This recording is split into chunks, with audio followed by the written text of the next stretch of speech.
What's going on YouTube? Today we are going to be putting on a new fluid damper.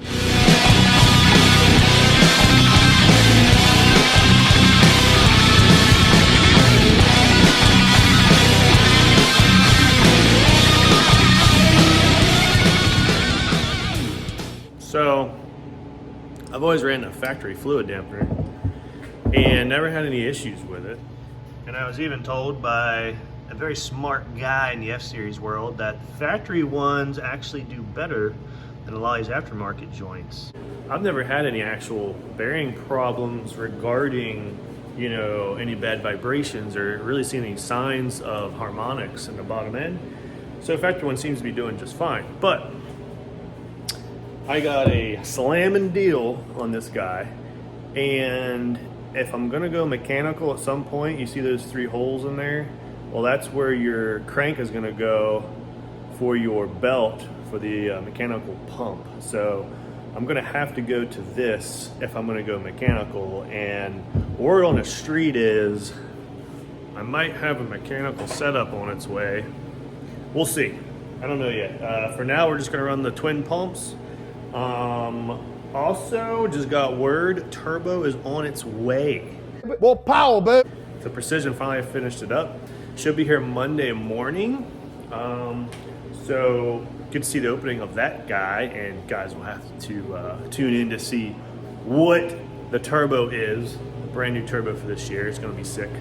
So once we get the new turbo, we're gonna be going down to Keith's and getting the cold side, getting the elbow on, just like I have with the old 86 over here. So we're gonna do the same guy here, but instead of coupler, we're gonna go HD clamp, vibrate clamp setup. I was actually very, very close to sticking this guy on the car today because we're getting kind of close to a race coming up, and I have not tuned with the bigger turbo, and I completely erased my fuel map. Lots of burping going on this morning. And I need to tune the car. I need to redo the boost, actual duty boost on the Mac valve. I have to redo the fuel map. And then I have to learn how a bigger turbo, how I'm gonna light it up on the 2-step. And I don't know if I'm gonna have to take timing out, higher RPM to keep the boost up. I'm gonna have to figure all that out. So it's gonna be a lot of testing, a lot of tuning, and it's gonna take some time to get all that figured out. And I don't wanna go to a race with the car just not figured out at all, and I just, get my butt kicked. So, but since the turbo's on its way, I'm gonna wait. So that means next weekend, the car will get into Keith's, we'll get the cold side welded up, and everything will be ready, and then we'll be testing next weekend. So probably Friday night, Saturday during the day. Hopefully we have good weather, which doesn't look the greatest for next weekend, but we'll see. But anyways, today we're gonna go ahead and throw on this dampener crank pulley, and it's a lot of fun because those bolts are on there. All right, so this is the piece that you need from Honda. It goes in the factory crank, so you've got to have this or you're not getting it off. So this guy will fit inside, and then you take your 19 millimeter, and that fits inside of there, and then you can break your bolts. So another thing you need is a very large, some type of very large. Get this guy in there. So I kind of see an issue. You need a very large pole to get some muscle on this sucker. Alright, that'll work.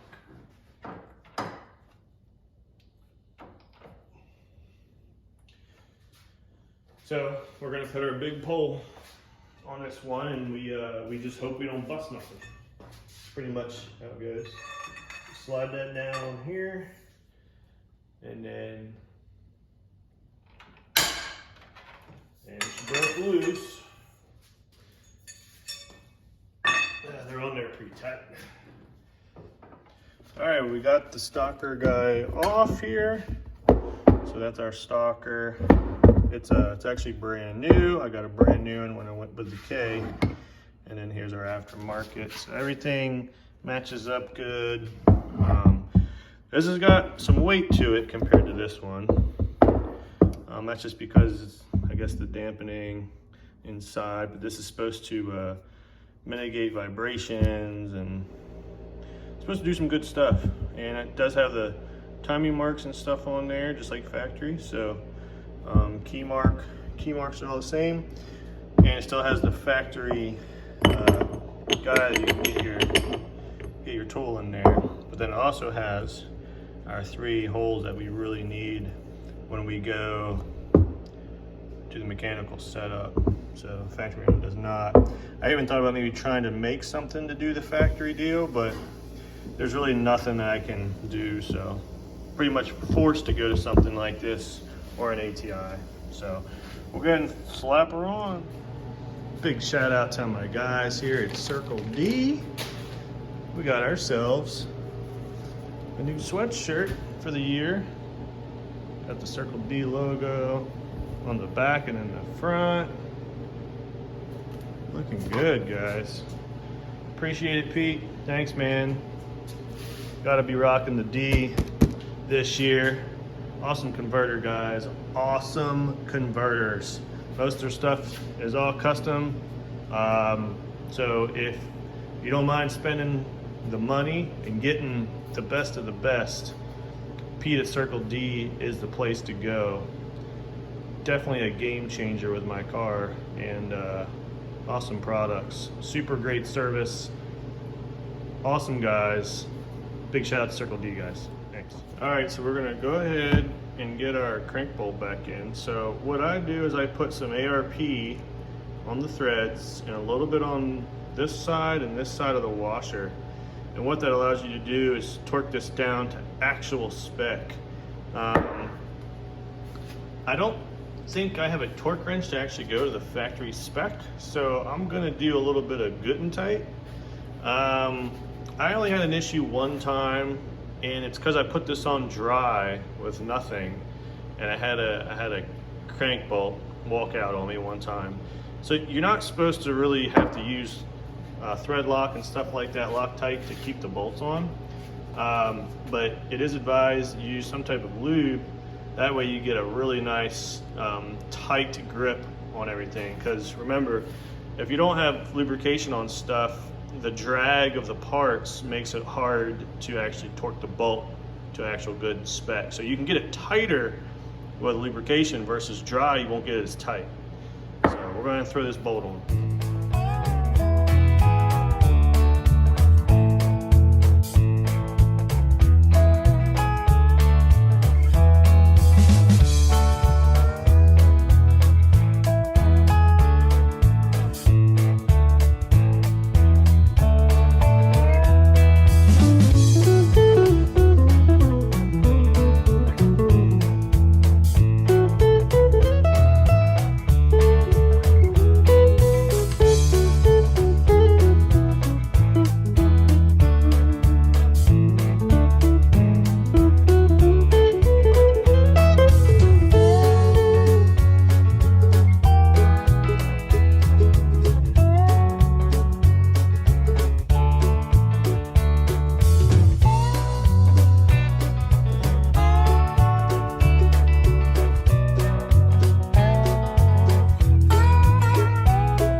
Guys, so I have a torque wrench. The spec on this is 180 foot-pounds. My torque wrench goes to 160. So I did the 160 and it clicked, and I just gave her a little bit more. So hopefully it's tight enough. I'm definitely gonna keep an eye on that bolt, because if that rattles loose, it gets real ugly. It messes up your crank and the key, and it can get really bad. So I'm just gonna keep an eye on that bolt for the next couple weeks when I'm testing and racing, and Once in a while, throw on the 19mm and just make sure that bolt's always tight. But she's on there, looking good. I'm just gonna go ahead and throw the belt back on. And then if I do go to a mechanical, that pump will sit off of these bolts and sit right there. And then we'll have our belt system coming off of here, right across. So that's probably down the year a little bit. We're gonna just run the twin pumps and see how it goes. But let's throw the belt back on, and so we'll be all done with the crank pulley install. So another thing I'm thinking about doing here, guys, is I used to run methanol injection on the inlet of my old 72 to see if I would see a power difference. And I saw a little bit of change, but not a ton. So I'm not gonna do that with the new turbo because the new turbo is gonna be efficient at where it's at. But I still have my line ran and I still have all my stuff hooked up. So what I'm thinking about doing is, you can see I had to remove a fan, right? For the change of the larger turbo. What I'm thinking about doing is somehow bringing that methanol injection up in here somewhere and spraying a big fan between the intercooler. I have a transcooler there and in my radiator, and being able to spray water or even a mixture of methanol and water in this area when I need to cool stuff down.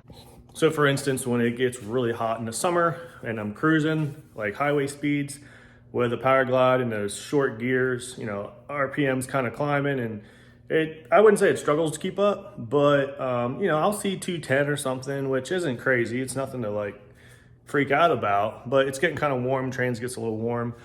So what I'm thinking is if I can use my methanol pump, spray some water and methanol in the radiator and the intercooler and all that area, it's gonna help dramatically cool it down, because when water goes into a hot area and evaporates, it's gonna take all the heat away.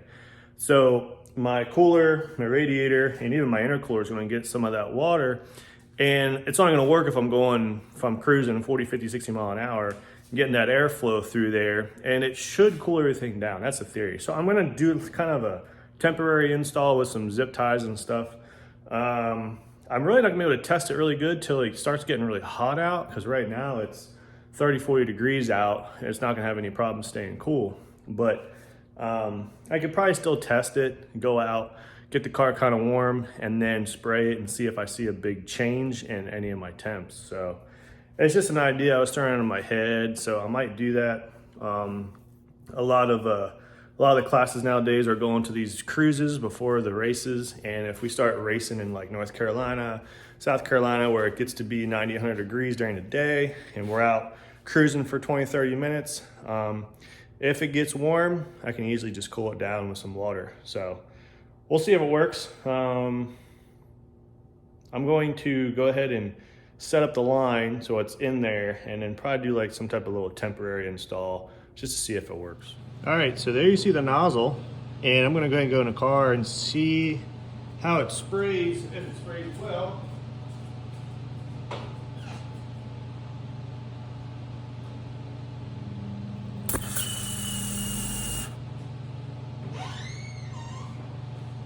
All right, let's see what that did. Looks like it sprayed.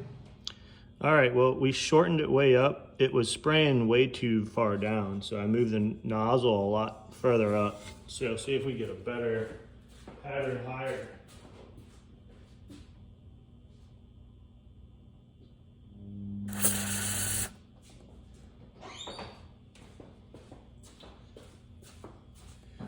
So yeah, I can tell by looking at it. Now we're getting like half of the transcooler and a lot more of the intercooler. I might even try to move it even higher. All right, so I moved it up even more. We're gonna try it one more time.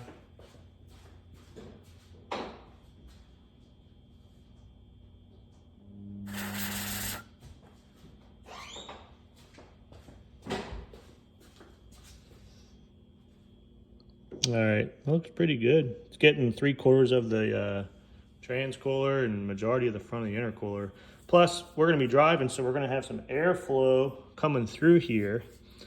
So it'll hit and then go through the radiator as well. All right, so I ended up kind of rerouting the hose so that way it would point the nozzle more towards the transcooler and radiator.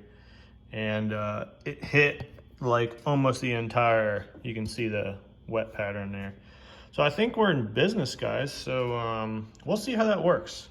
So transcooler, I actually have two. I have one in the back with the fan, and then I have this one for an additional cooling capacity when I'm cruising on the highway and stuff. And it works really well. My trans usually stays 170, 180, just cruising around. So, but this added cooling effect, I think will really help out a ton with coolant temperatures, trans temperatures, and it's also going to be hitting the intercooler a little bit on the backside.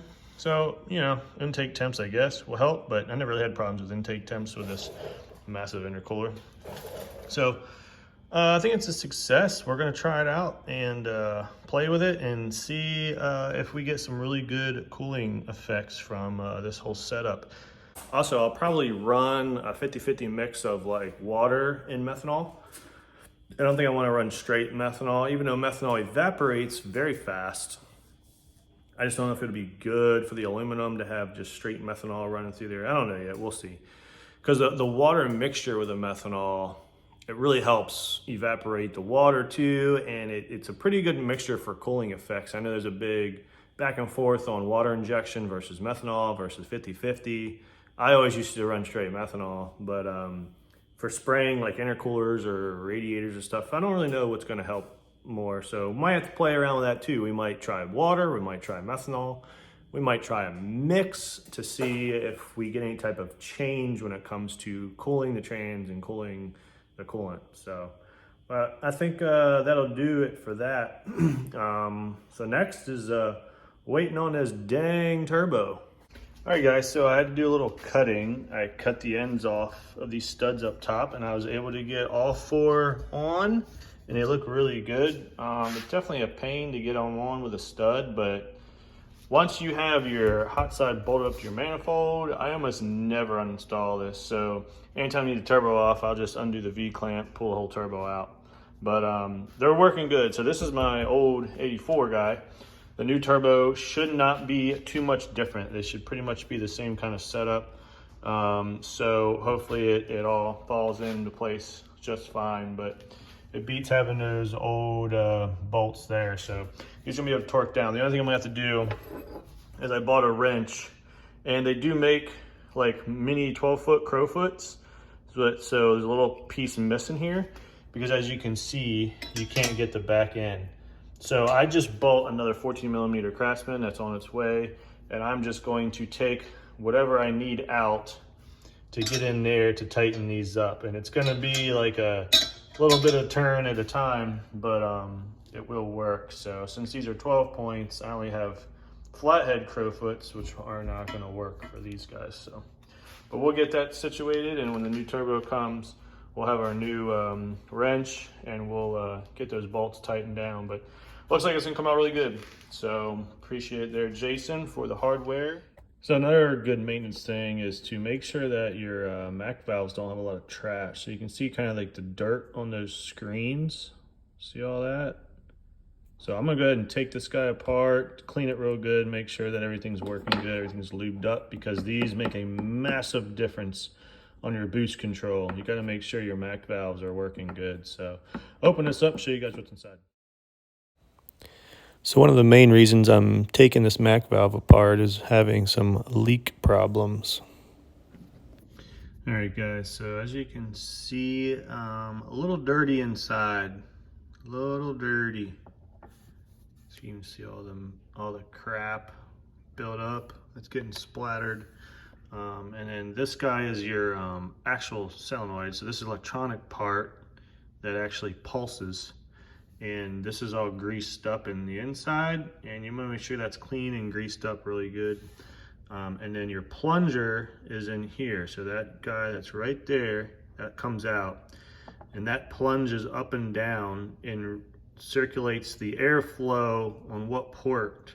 So when it's in there pulsing back and forth, it goes faster or slower, and it lets more out of each port, and then these ports go to your wastegate, or the inlet brings the air in, the outlet brings the air out.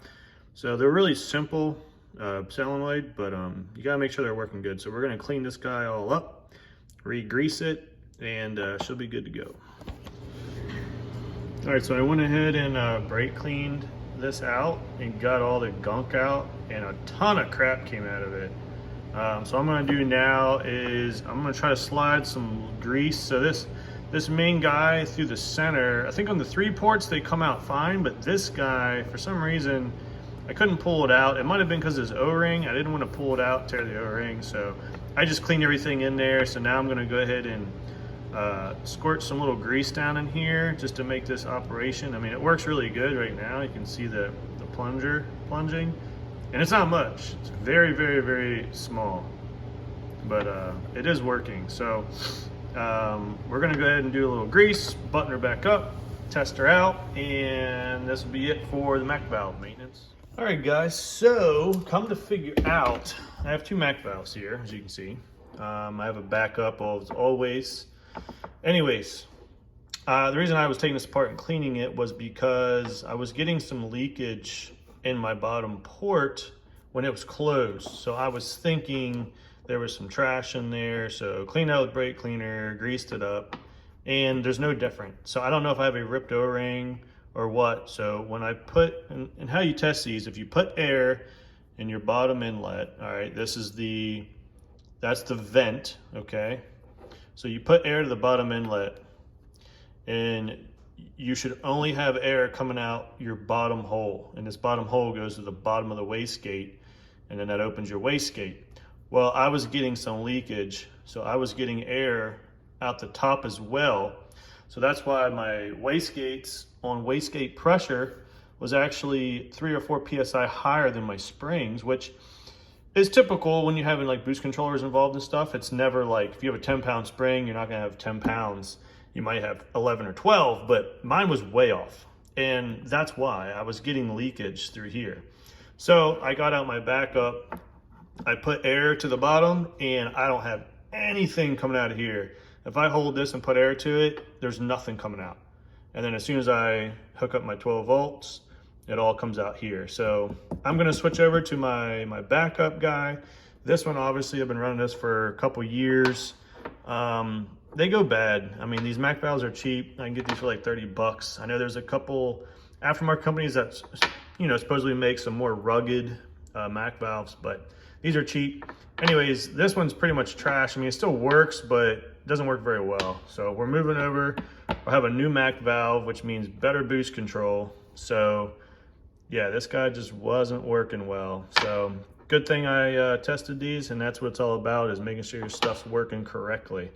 So we'll get this guy in the car, get our new fittings on, and we'll be back in business. All right, so we got her on. We got our new 90-degree fittings, and she's on there nice and tight, ready to go. So excited to see the new Mac valve with a new turbo. She's gonna be wild, guys. She's gonna be wild. So that's pretty much gonna do it for today. Gonna just sit around and wait on a turbo. I might just put a chair out on my porch and sit and wait for the FedEx guy to show up.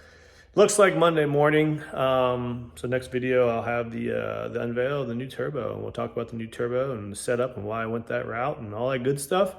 And then I'll be throwing it back on the car so we can get this car to Keith's. So again, guys, appreciate it. Thank you. Comment, like, and subscribe, and I will catch you guys later.